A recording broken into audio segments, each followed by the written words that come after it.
Hello guys, it's me, Big Dave, and today we're doing another Raid Shadow Legends video, and specifically we're going over the Asgardian deck of Fate for Freyja Fate Weaver. So we'll just go over the champ, go over what's needed to get her and how difficult, what you need to do to get it, and is it worth going for, and then go over the champ herself. So we won't waste any time, we'll just get straight into it. So we'll start with the cost. So the cost for this champion is quite extensive, I won't lie. Right, let's just go over this. Right, so, okay. Right, so I've done a rough math on this. So the basic math I've done is 1 Eternal, 10 Immortals, 100 Soul Stones. So it gives you, if you've been saving, I use this as a rough guide to give you an idea of how much better this is than doing the champion itself, doing the champ training itself. Okay, so I've done 1, 10, and 100, which gets you 15k, and you need 40. She's 30 fragments, and I believe she's in 4 epics. So, if you are gonna dip your pinky in this pool and use soul stones to get it, and the pin system is still working, which I'm hoping that it is, because I actually, for the first time, I did enjoy that, to be honest, which meant I at least had an opportunity to pull at least something that I can actually use, which was lovely. But obviously it incentivizes you to pull more, obviously. But again, maths, if you're good at maths, you've got to, I think it's 10 epics in this one. I think it's 10. Is it 10 or 9? 9. So you've got about, what, a 20% chance, give or take, 18%, I think, roughly. So, yeah, well, let's get into the cost. So, with the math I use for this one, it gives me about 15k. You're going to need minimum 30.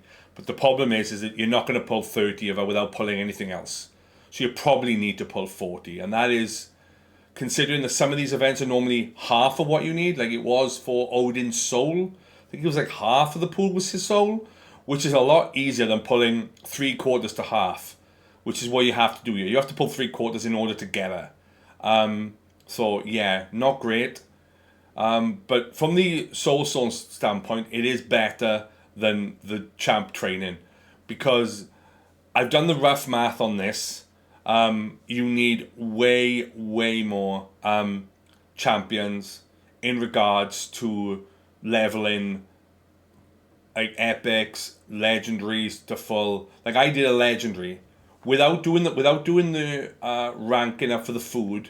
It barely gave me 1,000. So one flip, one. You can obviously mid-max by taking 4 stars that you're going to use as food to say 20 or 25, get the extra points, but even then, you are talking a lot. Now, some people might be able to do this, but it's going to take a lot. The math on this is a metric. I'm sure people like Saf and will do a calculation into this. Soul Stones is the way to go, but like I said, you can absolutely guarantee that they will throw a ×2 directly after this, or at some point in the next week.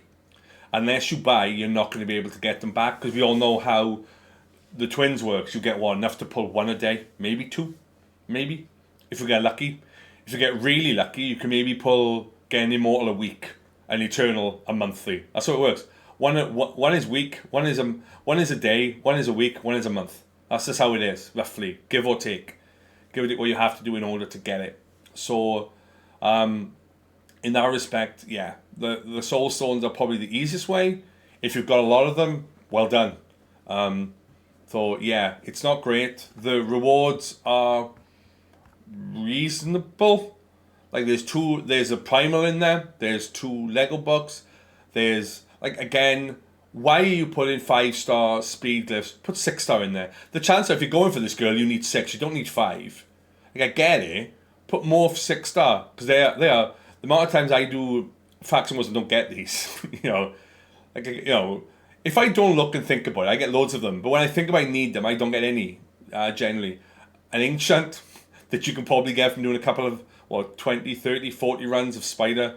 I don't quite get that. But this is where they value it. There's 1 void, to give you the 1 map of the 200 I pulled the other day. So yeah. And obviously a little bit of essence here and there.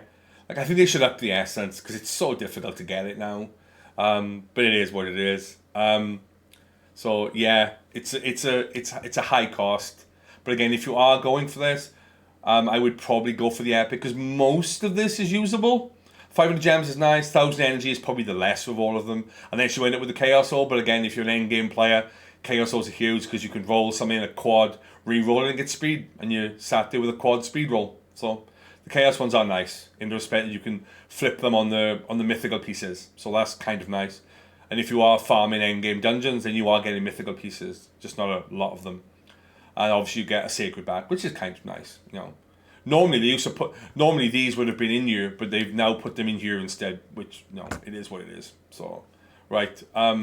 Okay, so I'll go over the champ and then I'll go over whether I think you should do this or not. Okay? So I'll go over the champ, make it nice and easy. What I'll do is I'll start with her passive. So her passive, the passive effect is this champion's defense increases by 5 each time an ally inflicts a critical hit. So it takes no time at all in Hydra. Be done in a couple of turns. And then you give her effectively 50% more defense, which is a lot. You know, I think it's similar to Harima's. Not that I know, I've only used Harima once or twice on a friend's account. And she is busted. Like, she is pretty much busted for it. And it's similar. Like, if you agree with me, say in the comment section. I'm pretty sure that's what it looks like. It's very, very similar to it. And then the active effect prevents the death of an ally with the highest crit damage. Except this champion, it keeps them alive for 1 HP when hit with a fatal hit. If there are multiple champions on the team with this skill, the effect will only activate once, and then heals them and gives them an extra turn mechanic. Is this good? Of course it is. Hydra wise, amazing. Which means if you run like me, you run like a really squidgy damage dealer, like Garrel, for argument's sake. Once Garrel's about to die, she'll keep her alive, instant turn and go, which is really good. I'll tell you what would be really nice there, if it'd reset and go. That would be really nice. I'd like that. But again, that would also be busted. But again, for Arena, I can see uses for it. I personally don't think she's an Arena champ, but I'm sure you can make her work. This kit doesn't scream it. She's going to be tough to kill. Like, you could theoretically make her like Harima and run her with a Wukong. So Harima will still be stood there because her defense is going through the roof. Same with this girl. Like, because if you get 6k attack, you're looking at 9k. That's ridiculous. So she's going to be hard to kill. Really hard to kill. I can see why you would use her. But again, the fact that she's force as well, which means she's going to be good against Rotas, you know, in that respect. So she could be usable. I haven't seen enough on her to think that she'd be good in Arena, but I can see where she could be good. But Hydra, I think, is where she'll shine. Right, so we'll get into the rest of her kit. Right, so removes all debuffs and then places block debuffs on her 2 turns, and then fills the turn meter by 20%. It's basically a Latrion's A3. If you've got a Latrion, if you manage to get him on the last Christmas for the Monster Hunter thing, whatever that one was called, off the top of my head. But she brings a turn meter boost, which is really nice. I opened him and this is really nice. I like this. On a 3 turn, like a clanny of mine has pulled her, and he's gonna find. I told him to pull her and use her in Hydra Nightmare because he's not doing Nightmare. But the problem is he doesn't have many revivers, and for me, I run a reviver. I actually run 2 there at the moment, but I was going to use her there instead of Morley. But I don't feel the rest of the kit will give me the provoke that I need, and I don't have any provoke gear to put on it. So that's why I'm not going for her. And the cost, sheerly. So, right, A2, increased defense, another busted move for her. All allies for 2 turns, places a shield buff on allies for 2 turns, the value of the shield is proportional to their defense, and each target champion's max HP. So again, for like, if you're using, I would say a Taurus, that's going to be huge. It's going to be massive, absolutely massive. I'm interested to see what it would look like if I use her with my Taurus. But again, it's the cost for me. It's just way too much. If I could get away with doing food together, I would do it, but it's just going to be too much. And I really don't want to pull my stones, because the ×2 souls is far more impactful for my account than 1 champ is. Don't get me wrong, she's a good champ, but it's the fact that they're doing this. They do this too often, I think.